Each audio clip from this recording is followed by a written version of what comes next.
Hi, this is a follow-on to the exercise that you've been doing whenever you responded to the 5 questions. I know that not all the group are here, but those of you who are here, I'm going to ask you 2 questions.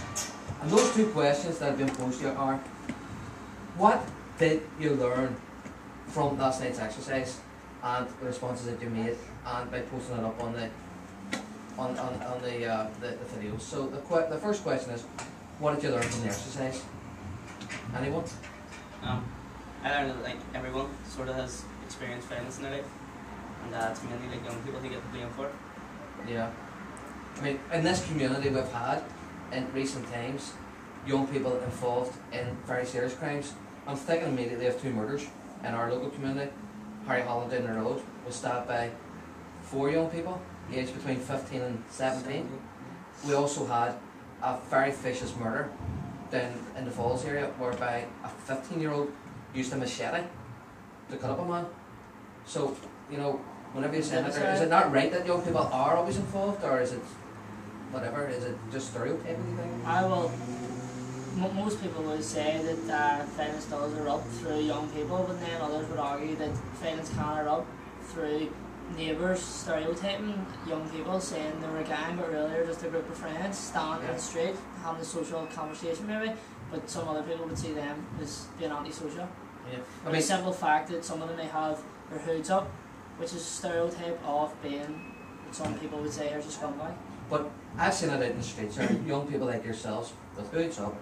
You can, I mean, I know you all, I know where you come from, your people, I know everything about you, and I know that you're all from good backgrounds and good homes, but if I was a stranger and I was to see your group walking down the road, especially your hoods up, I would feel intimidated and threatened by you. So, obviously, there is a wrong image of young people. Why do you think there's a wrong image of young people? Because of past experiences, what has gone on. For, like you said, the Harry Holland situation. Yeah. For anyone can know, he may have seen people outside with their hoods up and he went out to check it out, and that's what happened to him. Yeah. Anybody here, I mean, what would you think that you can do to change an image? Go to more awareness groups, I guess. Right. Dress differently. Dress differently. So society, you're saying that you're prepared To change who you are, you shouldn't be changing who you are. For people to give you false accusations. right? Understand it there. So tell me this here, this is another question I have to ask you guys. One of the things that came back last night was that you've all, at some stage in your life, experienced violence. Some of you have been chased by sectarian gangs. Some of you have been threatened by paramilitary groups because where you hang about. Some of you have been basically challenged by the police because you're hanging about. What have you learned from that shared experience? Is there anything that you could add to it, or you want to say about that? Because mainly like the laws from like different sort of culture background, and they just sort of don't really understand what we do. So therefore, maybe if you were, somebody says, if you were to get more involved with the police, do you think you should do that? Yeah. Sort of get a better understanding of like who we actually are. It's just not our society about young people getting distracted by the police. It's society's all around the world. Yeah. For police to go after young people. Yeah, I understand it then. Right.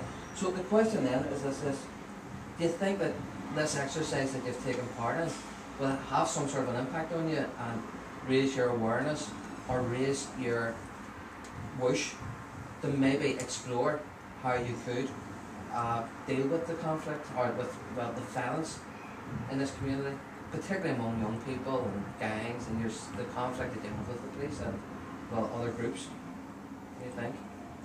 Show them like more ways to deal with violence instead of like fights and all that there, like sort of walking away and being like a bigger man. Which alternatives?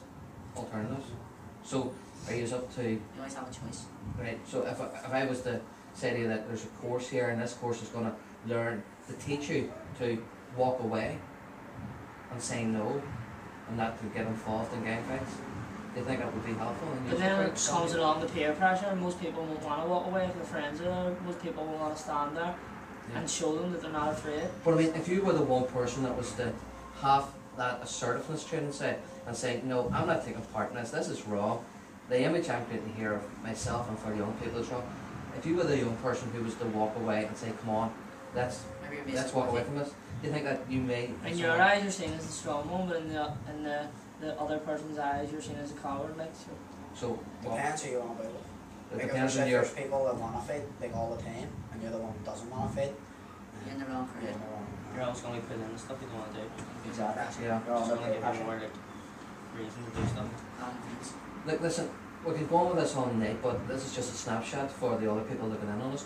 The question I'm going to ask is, do you think that the exercise that you've been involved in over the past couple of days has been useful and you've enjoyed it? Yeah. Yes. Right, listen, many thanks to you all. I hope that the people who are looking at the video get another insight into our group, and bye bye.